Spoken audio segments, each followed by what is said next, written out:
हिंद दोस्तों, मैं हूं जावेद और आप देख रहे हैं जेपीएस इन्फोटेक। आज मैं आप लोगों के लिए बेहद ही अहम मुद्दे पे एक वीडियो लेकर के आया हूं। इससे पहले यदि आप इस चैनल पर नए हैं तो इस चैनल को सब्सक्राइब कर दीजिए और बेल आइकन को प्रेस कर दीजिए ताकि सारी अपडेट आप तक आसानी से पहुंचती रहे। अब चलते हैं आगे की वीडियो में आपको ये बताने वाला हूँ कि सर्वे है क्या, इससे आपको क्या फ़ायदा है और आपको करना चाहिए या नहीं करना चाहिए। इन सारे सवालों का जवाब एक ही वीडियो में आपको मिल जाएगा। आप थोड़ा सा भी इस वीडियो को स्किप नहीं कीजिएगा क्योंकि ये वीडियो आपके बहुत काम की होने वाली है। अब चलते हैं आगे। आपको समझना क्या है कि ये सर्वे है क्या। सबसे पहले इस सर्वे के बारे में समझनी, एक एग्जाम्पल को लेकर के आपको बता रहे हैं कि ये सर्वे क्या है और आपको करना चाहिए या नहीं करना चाहिए।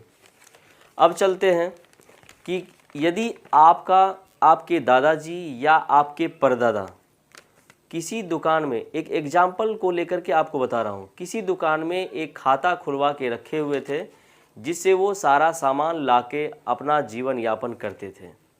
आपके दादाजी गुजर गए, आपके पिताजी गए उसी नाम से, उसी खाते से सामान उठा के लाने लगे और उसी से अपना जीवन यापन करने लगे। तीसरा, आपके पिताजी भी गुजर गए, आप आए तो आप भी उसी नाम से, आप उसी खाते से सारे चीज़ों को लाके आप क्या कर रहे हैं, अपना जीवन यापन कर रहे हैं। तो सरकार का ये कहना है कि जो व्यक्ति चले गए हैं उसके नाम से खाता रहने से क्या फ़ायदा।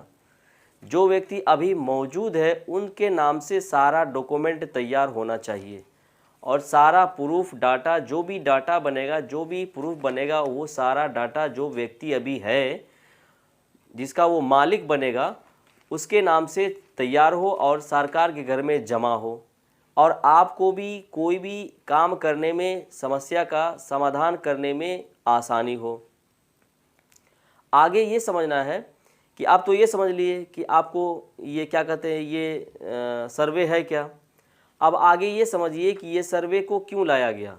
आप भी जानते हैं कि भारत ही नहीं, पूरी दुनिया में सबसे ज़्यादा किसी समस्या में समस्या आता है, किसी काम में, या झगड़ा झंझट फसाद होता है या कोई मार दंगा होता है, तो सबसे बड़ा कारण है ये ज़मीनी विवाद। तो सरकार ने यह चाहा है कि इन सारे विवादों का निपटारा आसानी से हो जाए ताकि लोग सही से अपना जीवन यापन कर सके और देश के विकास में अपना योगदान दे सके। अभी तो ये सर्वे बिहार में लागू हुआ है। यदि आप किसी दूसरे स्टेट से हैं तो आपको ये जान लेना चाहिए कि ये सर्वे जो है किसी राज्य सरकार का नहीं है। ये केंद्र सरकार ही कहता है किसी स्टेट को कि आप इस काम को कीजिए, लोगों के लिए भी है। मैं आपको बता दूं कि जितने भी स्टेट है भारत में, जो कि ये योजना जो है, ये जो लाया गया, ये केंद्र सरकार की ओर से लाया गया है और पहले बिहार को कहा गया है कि इस चीज़ को आप कीजिए। उसके बाद अदर स्टेट में भी ये सर्वे का काम होगा। अब मैं बता दूं कि यदि आप किसी दूसरे स्टेट से हैं तो आपको चाहिए कि जो भी आपका ज़मीनी डॉक्यूमेंट है उन सारी चीज़ों को तैयार रखिए। आपके यहाँ भी ये सर्वे का काम होगा जिससे आपको इन सारे कामों को करने में आसानी होगी। अब मैं आप बता दूं कि बिहार वालों के लिए जो सर्वे चालू हो गया है, ये सर्वे कैसे होगा और इससे आपको क्या लाभ है और इसको आपको करना चाहिए या नहीं करना चाहिए, किसको करना चाहिए और किसको नहीं करना चाहिए। अब आगे बढ़ते हैं कि आपको पता है कि सरकार ने सारे पंचायतों में एक एक अमीन की बहाली की है। वो अमीन आपके पंचायत भवन में या आपके गांव में एक शिविर का आयोजन करेगा। उस शिविर में आपको करना क्या है कि आपको एक फॉर्म आएगा, वो फॉर्म आपको राजस्व विभाग के पोर्टल पे भी मिल जाएगा, वहाँ से आप डाउनलोड कर सकते हैं, या ये फॉर्म आपको किसी भी दुकान से मिल जाएगा, जिस फॉर्म का नाम है प्रपत्र 2। इस फॉर्म को करना क्या है कि आपको सही व्यक्ति से या जो जानकार आदमी है उनसे आपको सही तरीके से उसको भरवा लेना है। उसमें भरना क्या है कि सबसे पहले जो भी आपका एड्रेस होगा, पता होगा, पूरा पता को सही से आसानी से आपको उसमें भर लेना है। उसके बाद आपको खाता खेसरा या आपका जो भी चौहद्दी होगा उसको सही से उसको फिल कर लेना है। यदि आपका फॉर्म पूरी सही से भरा गया है तो फॉर्म भरने के बाद आपके पास जो भी उस ज़मीन से संबंधित, जिसका आप सर्वे कर रहे हैं, उस ज़मीन से संबंधित उन सारे डॉक्यूमेंट का क्या कहते हैं, फ़ोटो को भी करवा लेना है। उन सारे फोटोकॉपी को जो भी आप फॉर्म भरे हैं उसको आपको 2 कॉपी में यानी 2 फॉर्म भरना है और सारे डॉक्यूमेंट का कॉपी भी 2 को करना है।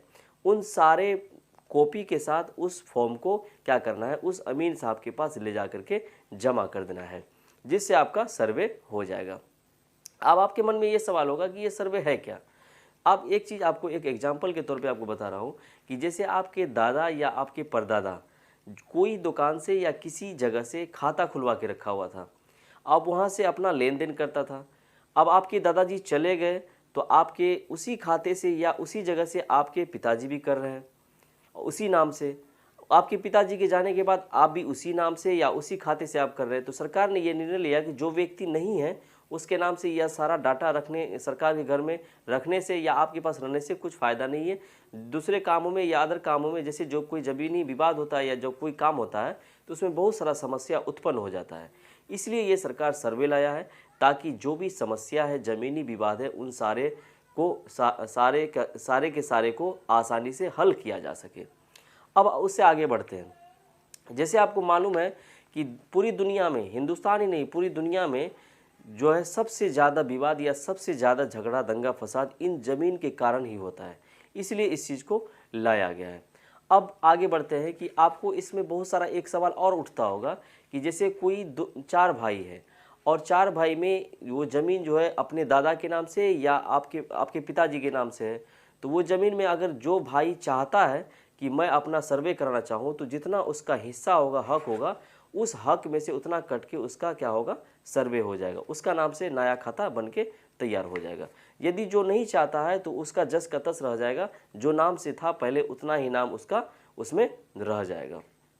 अब आगे बता दूं कि चौथा फायदा इसमें यह है कि आपको जो है जैसे कोई भी ज़मीन का आप रजिस्ट्री करवाए हैं और वो रजिस्ट्री का दाखिल खारिज अभी तक नहीं हुआ है या लंबा समय लग गया, 10 से 20 साल हो गया या 8 साल या 10 साल हो गया है, वो ज़मीन का दाखिल खारिज अभी तक नहीं हुआ है और आप लगभग सालों साल आप जो है कार्यालयों का चक्कर काट रहे हैं, कभी जिला जा रहे हैं, कभी क्या कहते हैं ब्लॉक जा रहे हैं, फिर भी आपका काम नहीं हो रहा है। तो ये जो सर्वे आया है इसमें आपका काम बहुत आसानी से हो जाएगा। जो भी डॉक्यूमेंट आप जितने भी कार्यालय, ब्लॉक कार्यालय या जिला कार्यालय में आप ले आकर के जमा किए हैं, उस सारे डॉक्यूमेंट का क्या करना है, उन सारे डॉक्यूमेंटों का फोटोकॉपी या आपको क्या कहते हैं, और जो भी आपका फॉर्म है प्रपत्र 2 या प्रपत्र 3, 2 फॉर्म है, इस फॉर्म को क्या करना है, भर के और आपको ले आकर के उस अमीन साहब के पास जमा कर देना है। वो सारा काम आपको आसानी से चुटकियों में हो जाएगा।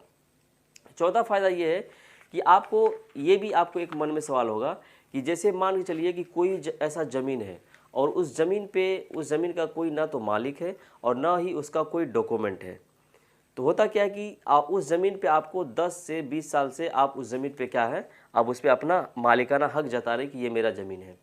तो आपको इसमें करना क्या है कि जैसे आप उस ज़मीन पे आप रह रहे हैं, 10 से 20 साल से आप खेती कर रहे हैं या आप उस पर निवास कर रहे हैं या आपका घर बना हुआ है, तो उस ज़मीन का जो भी आप 10 से 20 साल से उस ज़मीन पे रह रहे हैं, तो कम से कम आप 10 से 20 साल में कोई आपके पास डॉक्यूमेंट या प्रूफ तो होगा कि 20 साल से हम यहाँ रह रहे हैं।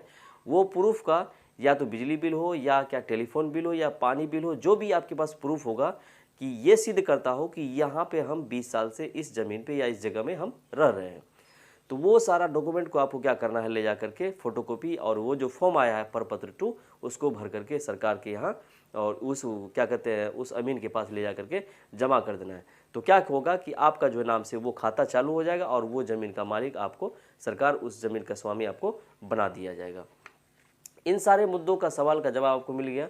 यदि ये वीडियो आपको अच्छा लगा हो तो इस वीडियो को लाइक कर दीजिए और इस वीडियो को शेयर कर दीजिए ताकि ये जानकारी दूसरे लोगों तक पहुंच सके।